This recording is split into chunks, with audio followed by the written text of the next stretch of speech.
Okay, let's go. Good afternoon, everybody. I'm very glad to be here. And yeah, I'm online, but it's better than not being here. And I'm very glad to be here with all of you. And it hasn't been easy to get this conference off the ground, thanks to PETRA-E and the Trinity College Dublin, and especially to James Hadley for his determination, effort, and his organization skills, even in times of pandemic. So the title of my presentation is Retranslating Historical Literary Nonfiction, Past, Present, and Future. And one moment, please. Yeah. I will start with the declaration of principle. After commenting briefly on the state of the art in literary translation and technology, I will present a personal experiment, the retranslation from Dutch into Spanish of the waning of the Middle Ages. That's how it was called in the first English translation. And then lately it's retranslated, and the title was the Autumn Tide of the Middle Ages. It's work by Johan Huizinga, and I will focus on some examples situated on the crossroad between close reading, CAT tools, and neuronal machine translation. So first, I would like to say that I fully subscribe the declarations of the Manifesto Translation as Research, published in 2015 by the Modern Language Association, and I quote, "Translations require and embody high levels of specialized knowledge and scholarship, both linguistic and cultural, and at the same time, it's a form of creative writing. As a literary translator, educator, and researcher, I firmly believe in cross-fertilization, profession in interaction with research on the one hand, and education and training on the other hand. And enhancing translation practice and translators training is the main goal of my research. So that's why I see translation as research and profession and education and training. Literary texts might be considered to be the last bastion of human translation. It's a frequently repeated quotation and one of the leading principles in the call for papers of this conference. Recently, there has been a growing interest for computer-assisted literary translation and literary machine translation, both from scholars and from practitioners, and also for different language combinations.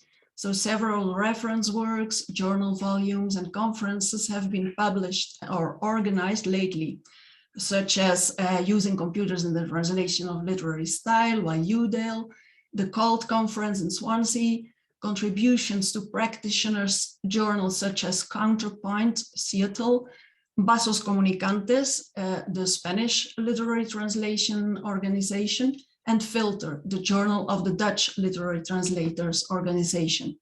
But that's a bit, yeah, it's a bit strange that in the framework of reference for the education and training of literary translators, published by the Erasmus-funded PETRA-E project, for now, the only mention of technology is ability to search the internet. And that's why I want to try to show that this is really a gap that should be filled, as has been said this morning also in the meeting of the PETRA-E board with the members. For this purpose, I will rely on a personal experiment, the retranslation from Dutch into Spanish of Herfsttij Middeleeuwen, and the Dutch Foundation for Literature is responsible for the promotion of Dutch literature abroad. And this foundation includes this work among the 10 Dutch literary non-fiction classics it promotes in his Dutch classics brochure. It's a work that links the scientific field of history with literary features, because Huizinga had the audacity to surround science with a literary aura. And it's an innovative example of history of mentalities. And what he sought really with Herfsttij was to delve into the culture and life of the late Middle Ages in the Burgundian Netherlands. And he's considered one of the pioneers of cultural history. But despite the groundbreaking historical approach, Herfsttij entered history as a literary work rather than as an historical essay. And that's what is shown here in the quotations of a text of the Dutch Foundation for Literature. Huizinga is the Netherlands' most famous historian, but he is read primarily as a writer. And The Waning of the Middle Ages is a classic and without doubt Huizinga's masterpiece. So it can be that Herfsttij is outdated from a historical point of view, but it's still read and translated today and retranslated in a lot of languages because of its outstanding literary value. And that makes it a very complex work of literature and work of history, because it combines history, nonfiction, and literary value. And that's why we can consider it as a groundbreaking classic of literary nonfiction. And literature is in the service of history. So both aspects are really very important when translating and retranslating this classic. My experiment is a long-term experiment because I'm translating the book, and at the same time I'm also doing research on it. It's work in progress, so what I will present here is really also work in progress. It's a part of the decision-making process. When translating, the translator has to make a lot of decisions. And my personal core question is, what makes Huizinga Huizinga and Herfsttij Herfsttij? Because first I have to know this to go on and to translate the classic. So how do Huizinga's writing features make Herfsttij Herfsttij with special attention to non-fiction, historical, and literary features?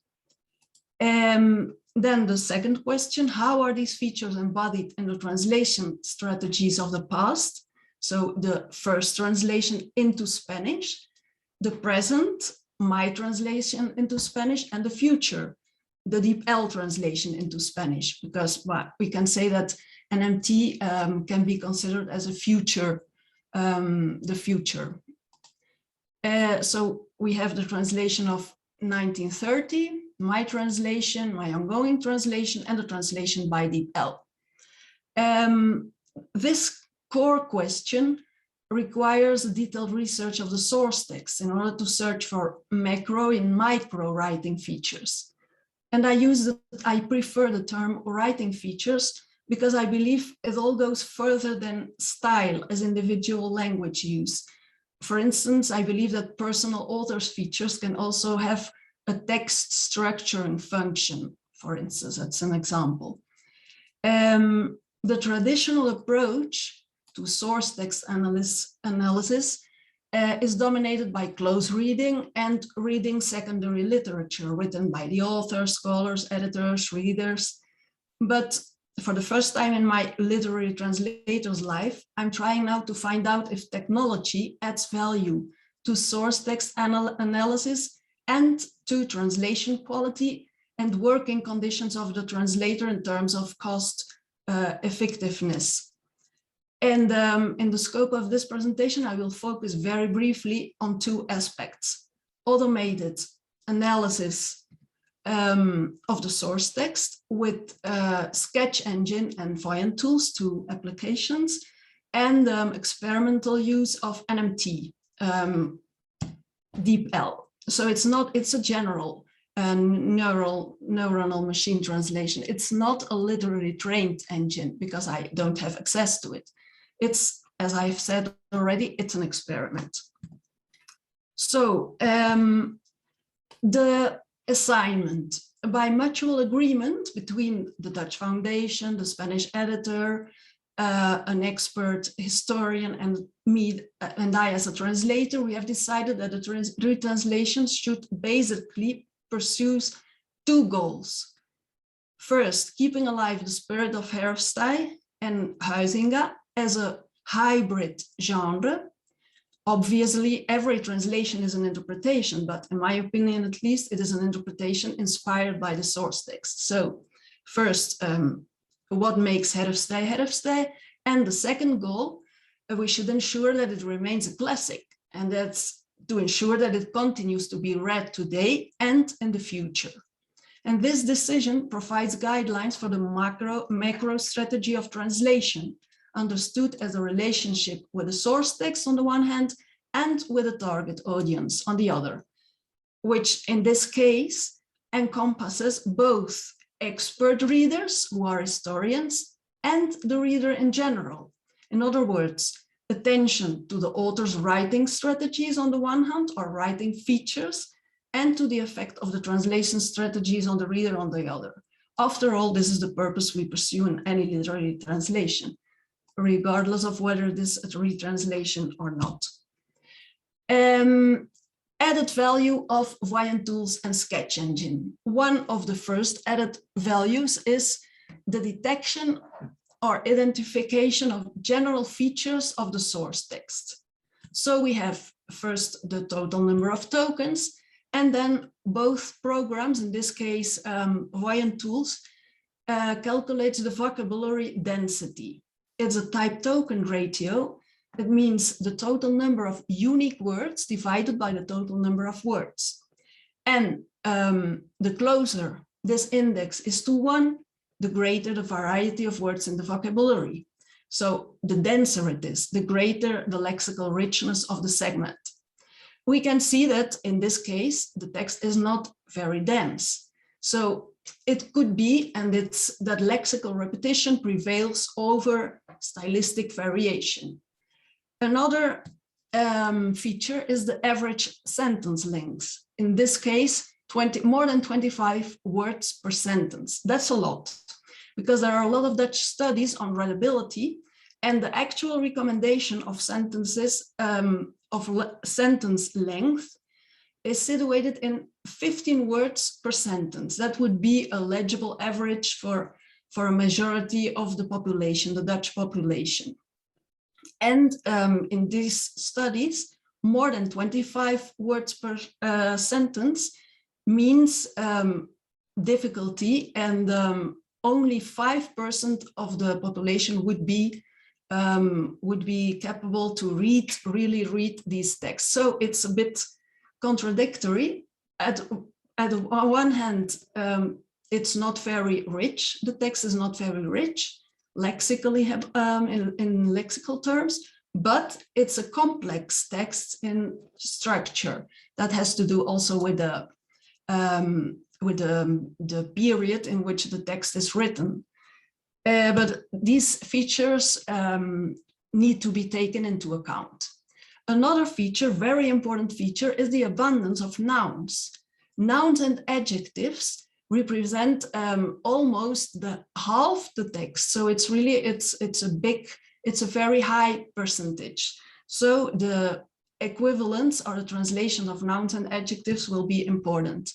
And then also the most frequently used word is leven, life, and in opposition to death. So this means that the text is more positive than negative in this sense.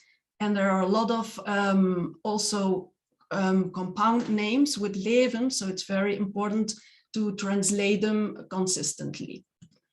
And this trend is also represented visually by this function of Vayan tools. And here we can also see what's the evolution of each term and each idea in the text. Then, important decision-making. What does it mean for decision-making? We will have to define who is exactly the targeted reader if we want to maintain sentence length, for instance, what to do also with repetition or variation. It depends also on language, not only on author preferences. It's known that Spanish in Spanish prevails variation, and in Dutch prevails repetition in general language. So we will have to see, and we will have to search for examples to see if it's really an author's feature or not. 2 examples, what to do with 2 typical writing features in the source text. The source text has a lot of quotation in a foreign language. 8% of the source text. That's a lot. Mostly of them are written in Old French and in Old Dutch, but there are also quotations in German, Latin, Italian, and Spanish. We could say that it's a non-fiction feature, an essay feature, but these quotations are not quotations of official documents, but chronicles and poems. So it's also a literary feature.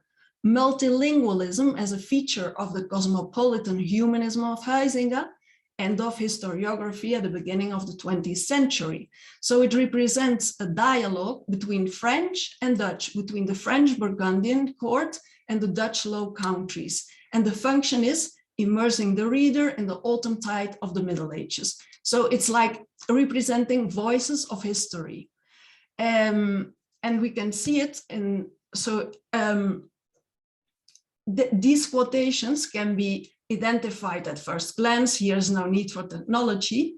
It's a non-fiction feature, but also literary sources, multilingualism.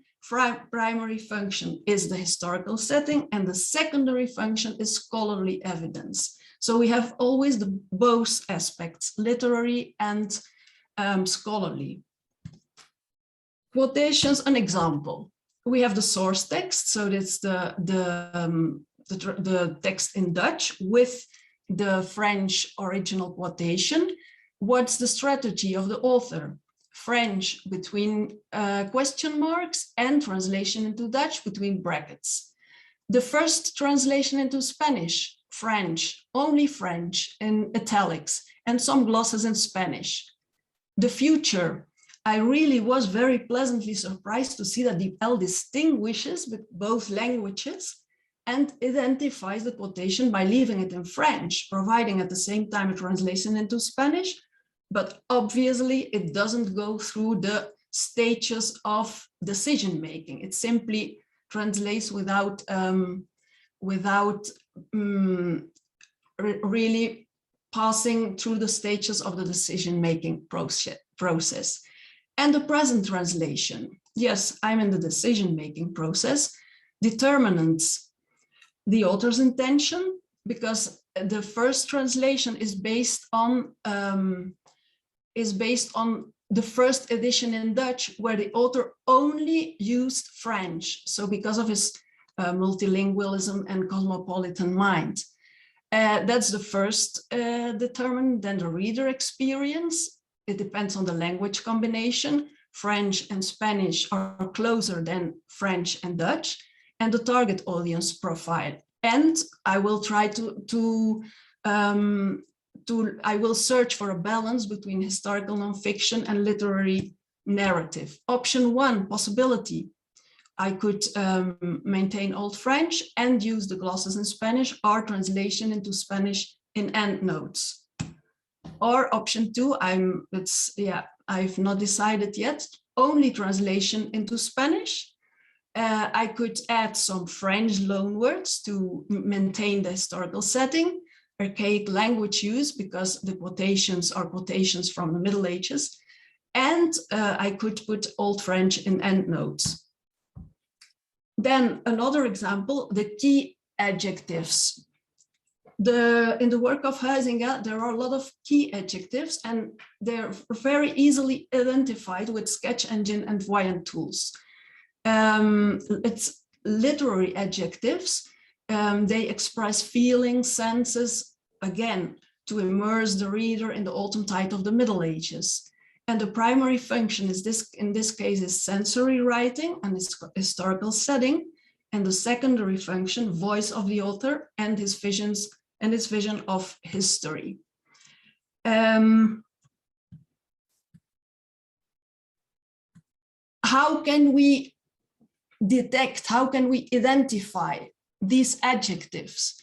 By a function that's called word list and keywords in sketch engine, adjectives, and immediately we can see that bond is a different adjective. All the other adjectives are general adjective of general languages, of general language, but in this case, it's a market word. It's characteristic of the author. It is frequently used.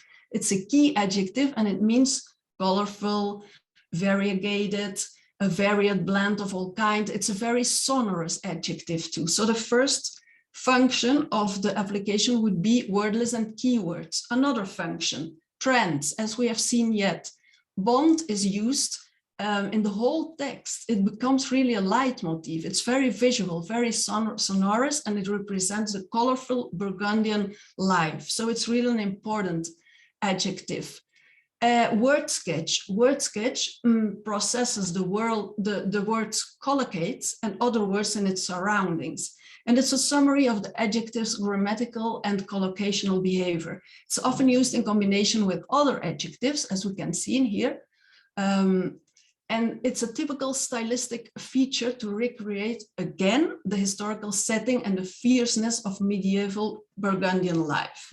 So all these functions prove or show that really there are some keywords in the text, and then we can see them also in context, obviously, in concordances.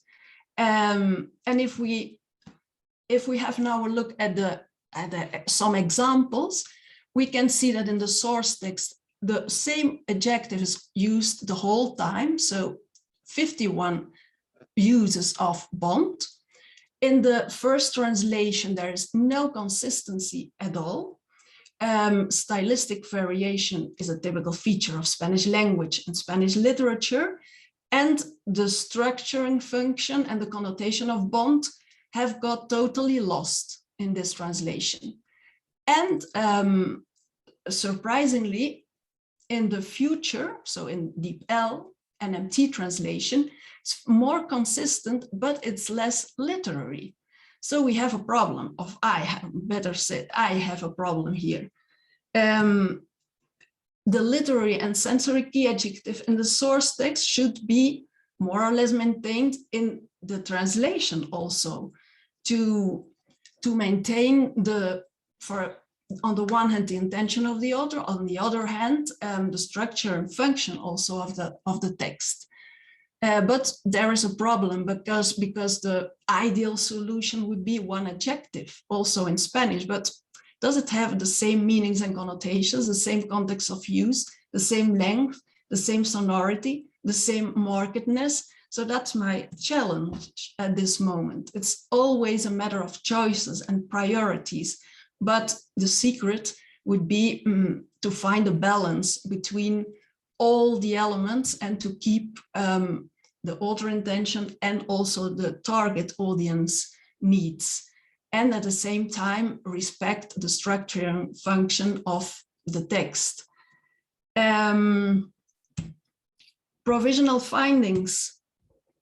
Technological integration cannot be turned back. The gap in the PETRA-E framework should definitely be filled.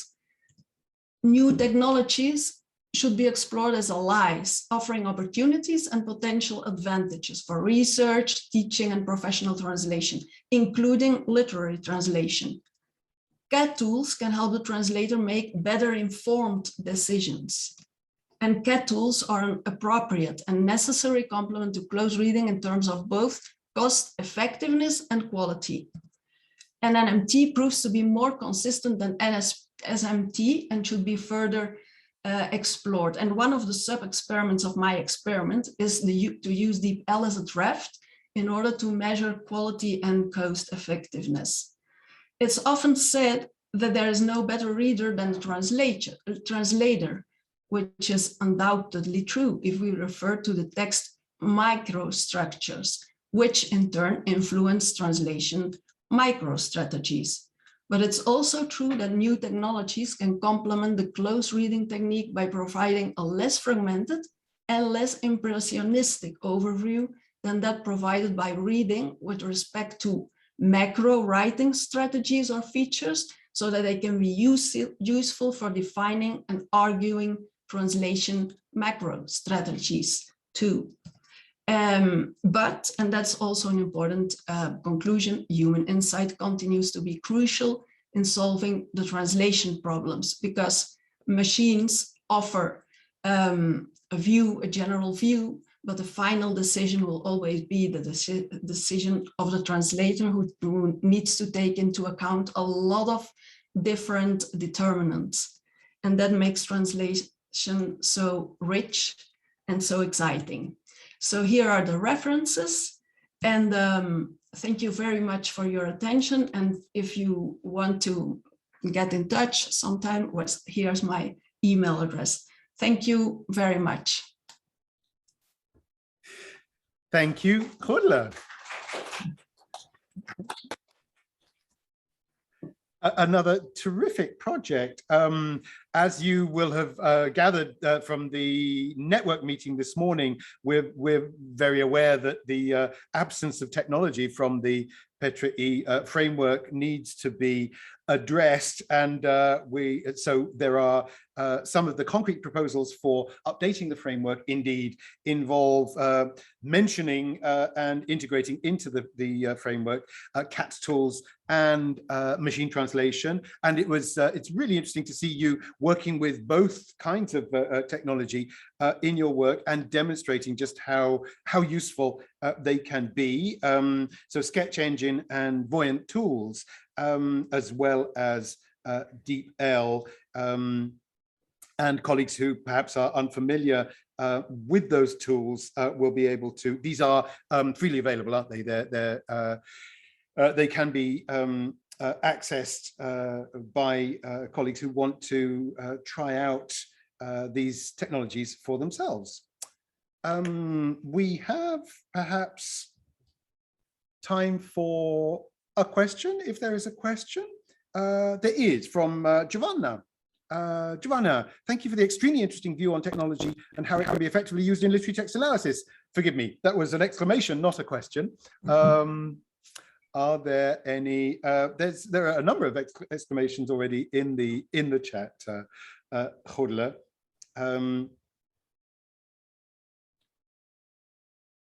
I don't think there are any hands in the room. You've wowed us.